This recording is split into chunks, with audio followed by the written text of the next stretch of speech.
Hello everybody, welcome back. Today as well we have got to another video. In this video I'll show you how you can find trending topics for YouTube. But before that, please do make sure to like our video, subscribe our channel, and yes, without any further delay, let's get started. For that, you simply need to go ahead, first of all, access YouTube, and then access your browser, type in YouTube Explore, and go ahead, go to the Explores page of YouTube, where you will be able to find out the trending topics for all the videos. You can go ahead, short section, you can check out what is trending right now, what are people watching.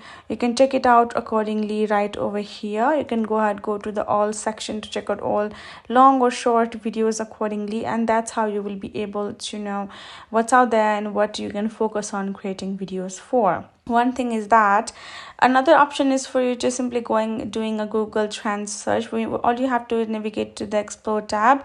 You have to select your region on your Google app and then set the category to your specific niche and filter by YouTube search to view rising search queries. That's what you can do as well. You can also go ahead do that same thing on TikTok as well. You can check it out, what people are watching, and then what are the trending topics. You can do that. Another is the trend forecasting platforms exist as well. First is exploring topics. You can do that. Check that out. Another one is vidIQ and TubeBuddy as well. Check them out, and there you go. So I hope this video helped. Thank you so much for watching. I'll see you guys in our next video.